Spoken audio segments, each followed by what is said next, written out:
Welcome to Smart Conserver.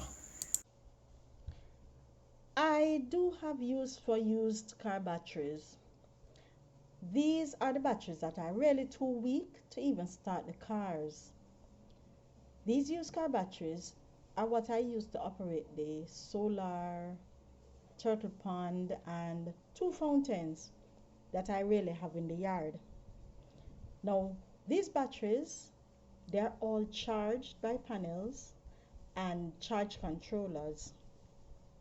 From time to time, as the batteries are used, they may require testing just to see if the batteries are keeping voltage or dropping the voltage.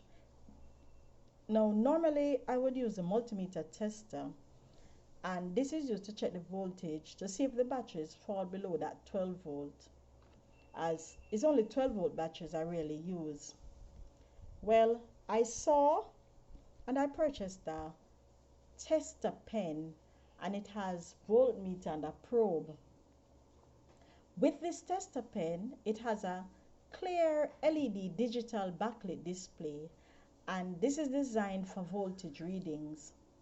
The voltage tester has a 3 to 48 volt DC voltage testing range, and it can be used to detect power, ground, and find shorts and damages in wires.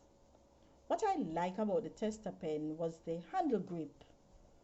I should however tell you that this tester pen, it can do a number of other things, but I really only wanted it for testing those used car batteries. Another thing that I love about it is that it's really easy to use, it's lightweight, and it's easy to just walk around with. Remember, on a live stream that I did, I showed you how to identify positive and negative on the batteries.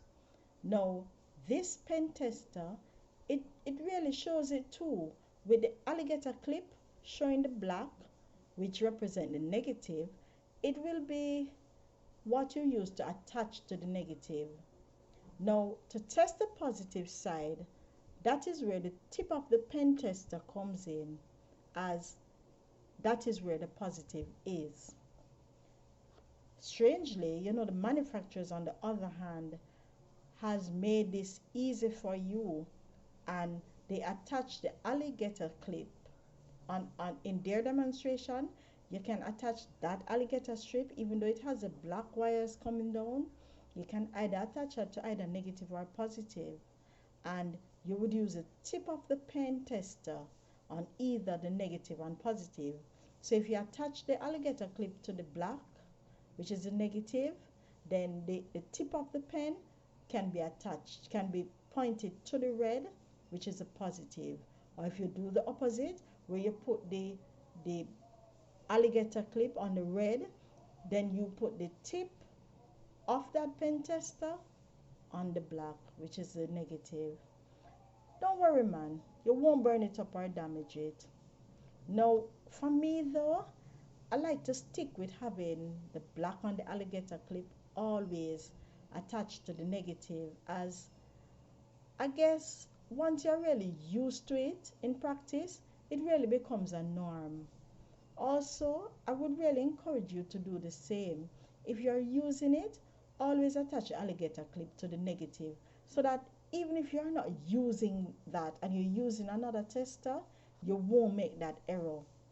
So when the alligator clip now is attached to the negative, you can use a pen tip. And by the way, that pen tip is what is called a probe, and you can use that probe to touch the other side of the positive.